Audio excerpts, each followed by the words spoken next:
ምርጫ ስለማይወዱ የሚወዳደሩ ሐሳቦችና ኃይሎችን ሳይሆን ራሱ ምርጫውን የጥቃት ኢላማ አድርገውት ነበር።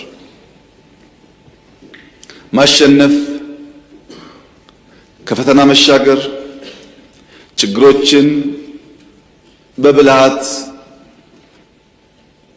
የማለፍና ሀገር የማጽናት ልምድ ያለው የኢትዮጵያ ሕዝብ እነዚያን ፍላጎቶች ሳይቀበል በተባበረ ክንድ ላደረገው አስተዋጽኦ ከፍተኛ ክብር ይገባዋል። ጀርመኖች አመንኪዮ ሲሞት ጉልበት አለሁ ይላል። ሐሳብ ሲሞት፣ ንግግር ሲሞት፣ ውይይት ሲሞት ጉልበት አለሁ ይላሉ። አለሁ ይላል። ኢትዮጵያውያን አባባል አላቸው። ውሃ ዝቅ ሲል ይሸታል፣ ሰው ደግሞ እየደከመ እየሰነፈ ሲሄድ ኩራትና ፉከራ ያበዛል ይላሉ።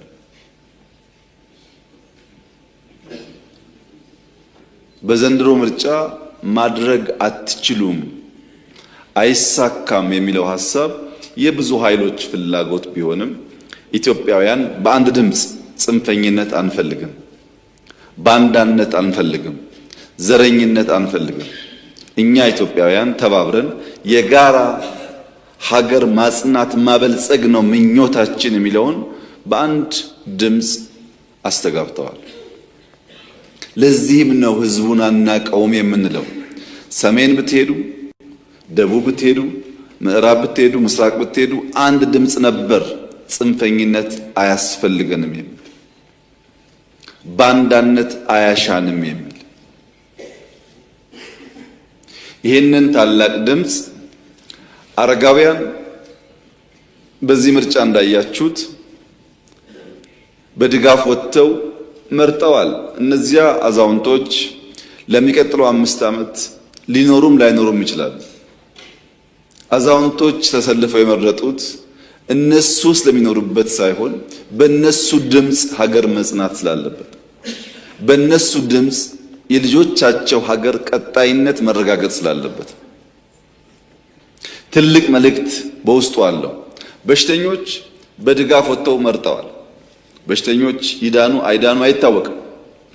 በዚያች ቀን ህይወታችን እስካለ በእኛ ድምፅ ምክንያት ልጆቻችን ሀገረ መንግስት ያላቸው መሆን ስላለባቸው ብለው ተደግፈው ወጥተው መርጠዋል።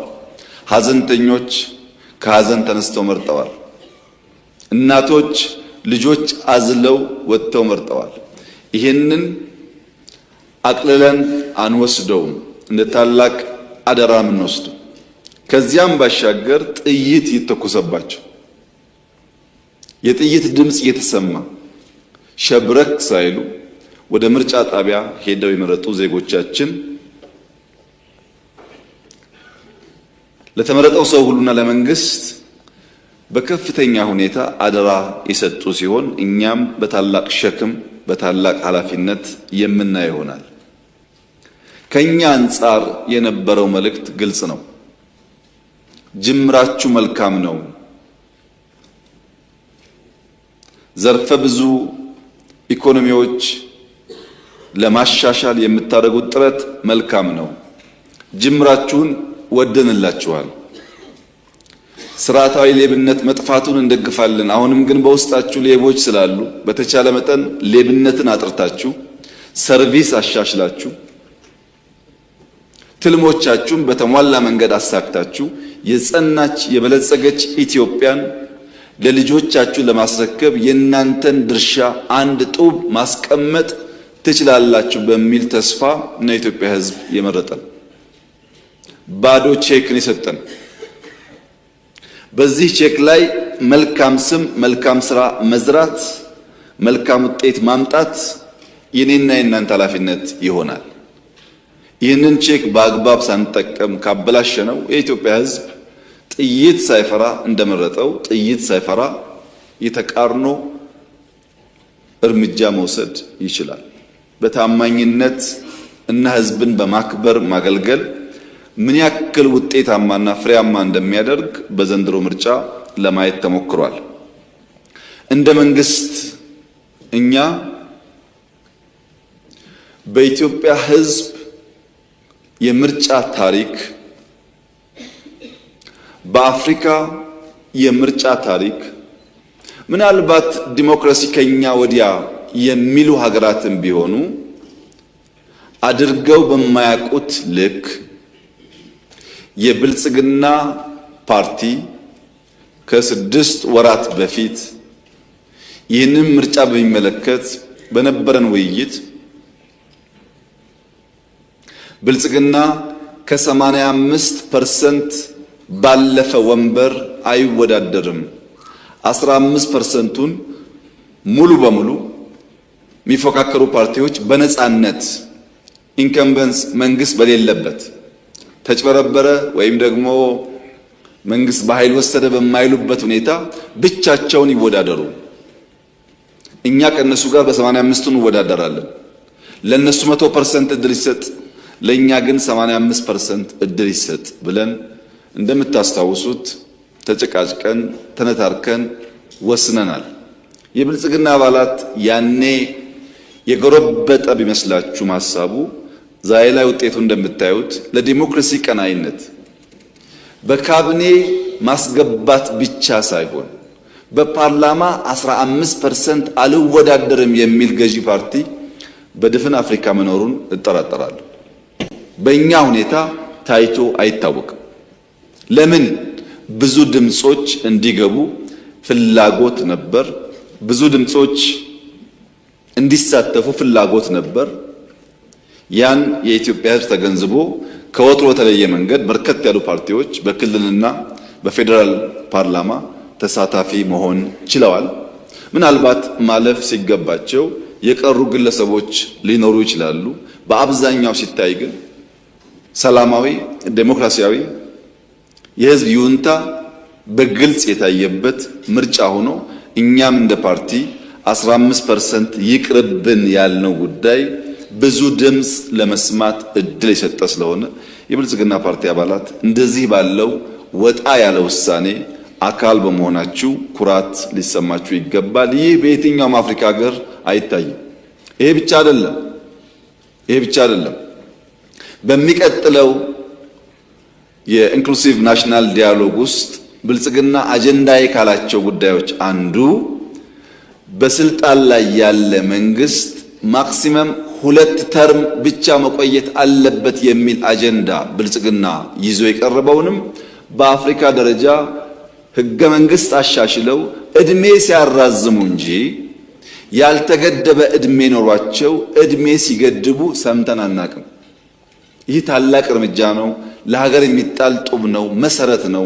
አሁን ባለው ስሜት በተሟላ መንገድ መገንዘብ ብንቸገርም ውለን ስናድር ለልጆቻችን አስተማማኝ መሰረት የሚጥል ስለሆነ በዚህም ኩራት ሊሰማችሁ ይገባል ብዬ አስባለሁ። በአጠቃላይ ምርጫው አስተምሮን የህዝባችንን ጥልቅ አሳቢነትና ሰላም ፈላጊነት አሳይቶን ያለፈ ስለሆነ እኛ በዚያ ልክ መገለጥ እንድንችል ፈጣሪ ይርዳን ብቻ ነው ማለት የምችለው። ሰላምን በሚመለከት ለተነሱ ሐሳቦች ከሞላ ጎደል በጥያቄም በአስተያየትም የተነሳው ሐሳብ ገንቢ ነው ብዬ ነው የምወስደው። በኢትዮጵያ እንደምታውቁት ብዙ ታፍነው የኖሩ ጉዳዮች አሉ። እነዚያ ታፍነው የቆዩ ችግሮች፣ ታፍነው የቆዩ ሐሳቦች አሁን ዘመን ሲመቻቸው መንግስት በንጽጽር የተሻለ ስፔስ የጣቸው ቴክኖሎጂ ሶሻል ሚዲያን ሲያመጣላቸው በርከት ያሉ ነገሮች ይወጣሉ። እነዛም በትዕግስት ለተወሰነ ጊዜም ቢሆን ማስተናገድ በዘላቂነት የተረጋጋ ፖለቲካል አውድ ለመፍጠር የሚያግዝ ነው በሚል እምነት አንድ የኢትዮጵያ ትርክት ስብራት በርካታ ጣጣዎች አመጥቶብናል። ያ እንዳይቀጥል ሰዎች ግሪቫንሳቸውን አውጥተው መልሰው ሰክነው የተሻለ ዲሞክራሲያዊ ስርዓት ለመገንባት ያግዛል በሚል የተውነው ጉዳይ ነው። ይሄን ስናደርግ ግን በጣም በርካታ ውይይቶች ስናካሄድ ቆይተናል። አንድ ጠያቂ እንዳነሱት እርሶን ለማግኘት ሰዎች ይፈልጋሉ አሉት። ባለፉት ዓመታት 225 መድረኮች ከህዝብ ጋር አካሂጃለሁ። ከህዝብ ጋር ብቻ ከሃይማኖት አባቶች፣ ከመንግስት ሰራተኞች፣ ከሐኪሞች፣ ከመምህራን፣ ከሀገር ሽማግሌዎች፣ ተወካዮች እየተባለ ከ225 በላይ ውይይት ተሳትፌያለሁ። ፓርቲያችን በየደረጃው ከ4000 በላይ መድረኮች ፈጥሯል። 4000 በወረዳ፣ በዞን፣ በከተሞች በተለያየ ደረጃ የኢንክሉሲቭ ናሽናል ዲያሎግ የሚመሩ አካላት በሪፖርታቸው እንዳቀረቡት በመቶ ሺህ የሚቆጠሩ ሰዎች በድፍን ኢትዮጵያ፣ በመካከለኛው ምስራቅ፣ በአፍሪካ፣ በአውሮፓ፣ በአሜሪካ ያሉ ኢትዮጵያውያን ጨምሮ በኢትዮጵያ ታሪክ ታይቶ የማያውቅ የግራስ ሩት የኤሊት ባርጌን የኤሊት ዲስከሽን ሳይሆን በግራስ ሩት ያሉ ዜጎች ስለ ጉዳያቸው በነፃነት የሚወያዩበትና አጀንዳ የሚሰጡበትን መድረክ ፈጥረዋል። ይህንን ሂደት ባናራክሰው ጥሩ ይሆናል። ብዙ ጉዳዮች የመጡበትና ለኢትዮጵያም የሚጠቅም ስለሆነ በእነዚህ ውይይቶች ምን አገኘን ያላችሁ እንደሆነ የማህበረሰብ ግጭት ቀንሷል ወይም እምብዛም አይሰማም። አማራና ኦሮሞ፣ ሶማሌና ኦሮሞ፣ ጌዲዮና ሲዳማ ወይም ወላይታና ሲዳማ የሚባል ህዝብና ህዝብን የመሰለ የሚያገናኝ ግጭት ኢትዮጵያ ውስጥ ቀንሷል። ሃይማኖትና ሃይማኖትን የሚያጋጭ ግጭትም ኢትዮጵያ ውስጥ ቀንሷል። ኢትዮጵያ ውስጥ ያለው ምንድነው ያላችሁ እንደሆነ አሁን ብሔርን ከብሔር ሃይማኖትን ከሃይማኖት የሚያጋጩ ኃይሎች እነዛ ብሔሮች አልጋጭ ሲሏቸው እነሱ እየመጡ እየገጯቸው ነው። አሁን ያለው አጋጭ የነበረው ገጭ መሆኑ ነው እንጂ እርስ በርስ ያለ ጉዳይ እምብዛም አይታይ ወይም በእጅጉ ቀንሷል። ይሄ ትልቅ እርምጃ ነው። ይበልጥ ስንወያይ፣ ህግ ስናበጅ፣ ጥያቄዎች በአግባብ አድምጠን ስንመልስ በዜጎች መካከል በህዝቦች መካከል የሚፈጠሩ ጉዳዮች ይበልጡኑ እየቀነሱ እየሰከኑ የመሄድ እድል እንዳላቸው ያመላክታል። ያም ሆኖ ግን ያልተፈቱ ኢንሲደንቶች እዚህም እዚያም አሉ። እንደተባለው አንዳንድ ኃይሎች በተለያየ ክልል መሽገው ሸፍተው አልፎ አልፎ ግጭት ይፈጥራሉ።